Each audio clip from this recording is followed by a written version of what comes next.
MNC की एक खराबी होती है, वैकेंसी जब निकालेगी नौकरी से तो बड़ी ज्यादा निकालेगी। अभी एगो कंपनी 10,000 लोगों को निकाल दी है, टीसीएस निकाली है 8-5 की 10,000 लोगों, टाटा कंसल्टेंसी सर्विसेज। एमएनसी से बड़ी खराबी होती है, इसे लेआउट जब करते हैं तो बेरोजगारी अचानक से बढ़ जाएगा। 10,000 लोगों को निकाल देगा अचानक से, दिक्कत नहीं आएगा। मल्टीनेशनल कंपनी इंडिया में बहुत अभाव है और अमेरिका यूएस वगैरह में मल्टीनेशनल कंपनी बहुत ज्यादा है।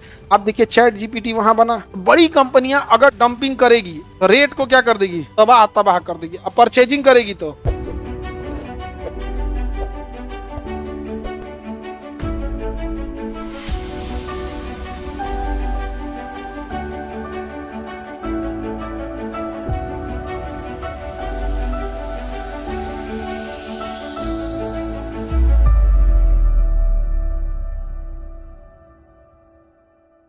मल्टीनेशनल कंपनी क्या कहेंगे, एमएनसी, मल्टीनेशनल कंपनी। एमएनसी क्या होती है भैया, मल्टीनेशनल कंपनी जो बहुत सारे देशों में रहती है उसे क्या कहते हैं, एमएनसी कहते हैं। गूगल क्या है, एमएनसी। माइक्रोसॉफ्ट, पतंजलि है, बाबा रामदेव एमएनसी हो गया। सबसे काम धंधा छुड़वा के योग सिखाए और फिर अपने काम पे पकड़ लिए, तो एमएनसी कंपनी है। समझ में आ गया कि नहीं आ गया, क्या है, एमएनसी है, मल्टीनेशनल कंपनी। हालांकि बहुत समझदार हैं, ट्रस्ट वगैरह बना लिए हैं जिससे कि टैक्स ना देना पड़े, तो बड़ा थोड़ा समझदार टाइप किया। आगे बढ़े, टाटा, रिलायंस वगैरह, अजय तो खैनी बेचने वाला है। नेशनल कौन, जो डिस्ट्रिक्ट लेवल का हो, एमएनसी। मल्टीनेशनल कंपनी जो बहुत देशों में रहे, डोमिनोज का पिज्जा, एमएनसी। सुधा दूध इंडिया में, अमूल है विदेश में, अमूल विदेश तक भी भेज देता। अमूल बहुत बड़ी कंपनी है। अब गुजरात के पास से वो बंदरगाह भी क्या पड़ता है, पास पड़ता है। यहाँ पे बंदरगाह की क्या है, कमी है, तो यहाँ बंदरगाह की कमी है। ये रोने वालों के लिए कमी है, ऐसा कोई कमी नहीं है बंदरगाह से। ये बताओ, गुजरात में समुंदर है, गुजरात में समुंदर है, क्या फैक्ट्रिया ही समुंदर में लगल है सब? समुंदर में नहीं ना लगी है जी, फैक्ट्री कहीं ना कहीं अंदर लगी है। यहाँ से यहाँ ला रहा है ना, बिहार से भी यहाँ चल जाएगा। ये डिस्टेंस और बढ़ाना है, तो गुजरात से क्या, यहाँ से कलकत्ता पास में। अरे रात में बैठिए ट्रेन में, सुबह कलकत्ता उतर जाएंगे, नहीं चल जाएंगे। एक ट्रेन चला दीजिए जो मालगाड़ी रहे, जिसमें फ्रिज लगा, मतलब रेफ्रिजरेटर हो, तो जो फल वगैरह है, जो खराब होने वाला चीज है, रेफ्रिजरेटर से भेज दीजिए। तो नहीं खराब होने वाला उसको सीधे भेज दीजिए। ये रोने के लिए कि हमारे यहाँ बंदरगाह नहीं है। अब बंदर मान के चलिए समुंदर हो जाता है, क्या सबके घर घर में समुंदर होता क्या? लाद के लइबे ना करता वहां से, कहीं से और भेज दो। आखिर लाद के लिए ना जाइएगा जी। अब मुंबई में सारा इंडस्ट्री मुंबई बंदरगाह पे है, एयरपोर्ट पटना में है, पूरे बिहार का आदमी जाता है कि नहीं जाता है? अरे भाई रखो तो कहीं एक मल्टी लेवल लॉजिस्टिक पार्क, ही सब है ये नहीं है अपने यहाँ। हम लोग ने मल्टीनेशनल कंपनी इंडिया में बहुत अभाव है और अमेरिका यूएस वगैरह में मल्टीनेशनल कंपनी बहुत ज्यादा है। आप देखिए चैट जीपीटी वहां बना, पूरे इंडिया में फैल गया। परप्लेक्सिटी बना, यहाँ फैल गया। जेमिनाई बना, यहाँ फैल गया। सैमसंग कोरिया से यहाँ आ गया, जापान से, चाइना से, हर जगह से यहाँ आ जाते हैं, सबकी नहीं आ जाते हैं। उन लोगों के पास पैसा बहुत ज्यादा है, फटाफट पूरी दुनिया में क्या हो जाते हैं, फैल जाते हैं। अपने यहाँ इस सब चीजों का क्या है, बहुत ज्यादा अभाव है और बिजनेस कल्चर अपने यहाँ नहीं है। हमारे यहाँ कंजर्वेटिव थिंकिंग ज्यादा है। कंजर्वेटिव थिंकिंग मतलब कोई किसी का मान के चलिए लिट्टी बहुत अच्छा बिक रहा है तो कहेगा हमारी और कोई ब्रांच नहीं है। किसी का आइसक्रीम अच्छा बिक रहा है ना तो कहेगा हमारी और कोई शाखा नहीं है। अरे ससुरा तो नहीं, पूरी दुनिया में फैलाओ। पूरे पटना में सबसे अच्छा लिट्टी धनरुआ में मिलता है, इस एरिया में, यहाँ से 25 किलोमीटर दूर है। हाँ जी, आप में कोई है इधर धनरुआ के आसपास का? उधर है ना, 2-4 टोलो। आपके यहाँ से जितनी गाड़ियां जाती हैं सब सड़क पे रोक के खाते हैं कि नहीं? अरे उस एरिया का सबसे फेमस है। अरे वो जो होंगे लोग बस वही जान रहा है, तुम लोग नहीं जान रहे हो तो अलग बात है। वो अभी तक नहीं फैला पाए, यहाँ पे चीज फैला पाया नहीं, फैला पाया। उसका कोई ब्रांच नहीं है सर, इधर नहीं, उधर कोई ब्रांच नहीं। और वहां का खा लोगे तो तुम बीच पटना में कहीं को नहीं खाओगे वहां पे। हाँ, नॉनवेज छोड़ दोगे उसके आगे, सबसे अच्छा बनाता है भाई, ले चले मैंने हमरे कैपिटल एक्सपेंस कराना है यहाँ पे। एमएनसी समझ में आ गया? किसी को दिक्कत? बड़े लेवल की कंपनी को क्या कहते हैं? एमएनसी की एक अच्छाई होती है, वैकेंसी भी बहुत ज्यादा निकलती है। एमएनसी की एक खराबी होती है, वैकेंसी जब निकालेगी नौकरी से तो बड़ी ज्यादा निकालेगी। अभी एगो कंपनी 10,000 लोगों को निकाल दी है। कितने लोगों को? 10,000 लोगों को नौकरी से निकाल दी है। मेल टाइप करेगा कि आपने कंपनी के लिए बहुत सेवा किया, कंपनी आपके कामों की हमेशा सराहना करेगी और ये लीजिए आप 15 दिन का एक्स्ट्रा सैलरी ले लीजिए। अब आपकी कंपनी को जरूरत नहीं है, फिर जरूरत रहेगा तो आपको बुलाया जाएगा। ये सब छटनी भी बहुत बड़े पैमाने पे 10,000 लोगों को अभी टीसीएस निकाली है, 8-5 की 10,000 लोगों को, टाटा कंसल्टेंसी सर्विसेज। समझा गया? बहुत लोगों को निकाली है क्योंकि एसएससी ने उठा के टीसीएस से दे दिया एडी चोटी, जड़ी बूटी, क्या नाम है कर सर्वजन बचाए, एडीक्यूटी को दे दिया। नहीं समझेगा? जिसको भैंस दूहने का ढंग नहीं हुए परीक्षा करा रहा है। समझा गया कि नहीं गया?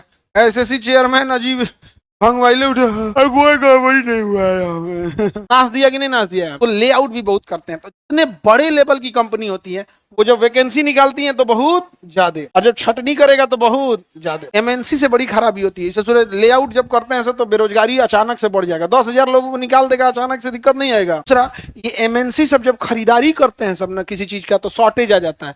जैसे लेज ले जाएगा तो पूरे बिहार का आलू खरीद ले जाएगा, चिप्स वाला आलू खरीद ले जाएगा। तो अगर ये परचेजिंग करेंगे तो क्या आ जाएगा, शॉर्टेज।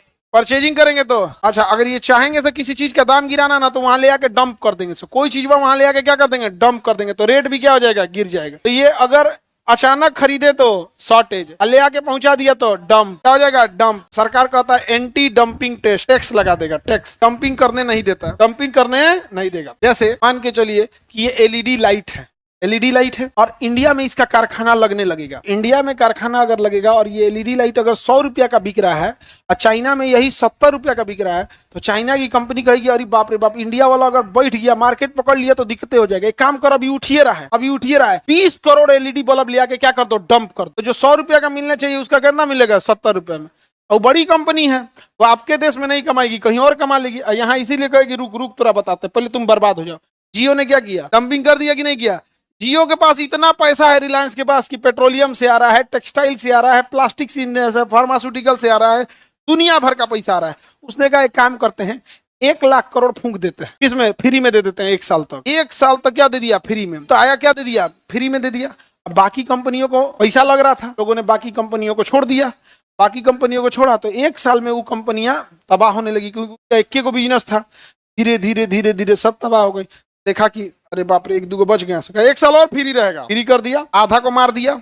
उसके बाद कहा कि अब एकदम कम पैसा लगेगा, पैसा लगेगा लेकिन कम पैसा। बाकी कंपनी मर बिला गई, टाटा डोकोमो, यूनिनॉट, टेलीनॉर, तो बीएसएनएल, ये सब मर बिला गया, यहाँ फुल बिला उला गया। यहाँ पर कहा गया डंपिंग सक्सेसफुल, डंपिंग सक्सेसफुल। अब 2 एक हो गया सब, टाटा, वीआई, वोडाफोन और आइडिया, एक हो गया सब।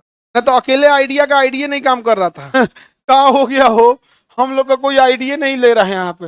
बाद में धीरे धीरे धीरे धीरे करके अब देखिए सब महंगा कर दिया, सब महंगा कर दिया था कि नहीं कर दिया। बड़ी कंपनियां अगर डंपिंग करेगी तो रेट को क्या कर देगी, तबाह तबाह कर देगी। अब परचेजिंग करेगी तो शॉर्टेज, और नौकरी से निकालेगी तो लेआउट, नौकरी से निकालेगी तो बड़ी कंपनियों पे नकेल कसना बहुत ज्यादा जरूरी है। अब देखिए ना, इन बड़ी कंपनियों की बपौती कितनी होती है, साल में कितने महीने होते हैं, लेकिन बड़ी कंपनियां साल में 13 महीना बना दिया। रिचार्ज 28 दिन का, इस ससुराई कोने महीना में 28 दिन होता है, फरवरी में ना होता है। हर महीने रिचार्ज कितना करिएगा, 28 दिन का, 28 दिन का, हर महीने कितना दिन काट लिया। जो 31 का महीना है तो ना में कितना दिन काटा, 3 दिन।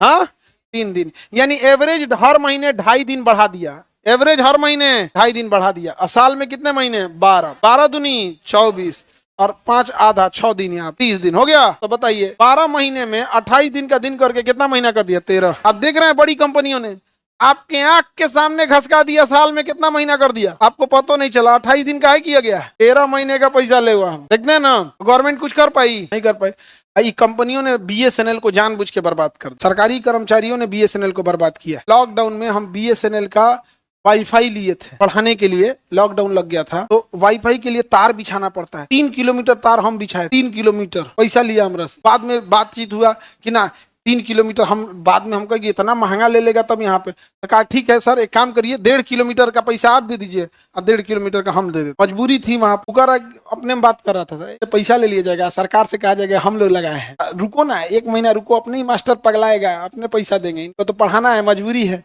बीएसएनएल वाला देख रहा था, हाँ हाँ सर लगा देंगे आप जब दीजिए, मजबूरी में हम दिए थे भाई, हमको क्यों देना पड़ेगा, तो तुम्हारा काम है। और उसके बाद महीना में 4 दिन उसका नेटवर्क उड़ल रहता था, फोन करते थे वाईफाई नहीं आ रहा है, आधा घंटा बाद फोन किया, सर जेसीबी वाला तार कोड़ दिया है। जो बीएसएनएल का सर्विस यूज किया था सब गरी आता है, सब गरी आता है, डुबा दिया सब बीएसएनएल को। क्यों नहीं, क्या किया, बीएसएनएल डूबा, बाकी कंपटीटर डूब गया। अभी देखिए सब एक ही जैसा हो रहा है कि नहीं हो रहा है। अभी रिचार्ज कितना रुपया हो गया है, 350 कर दिया रेट, 349 भाई 350। ये समझ में आ गया, एमएनसी समझ में आ गया।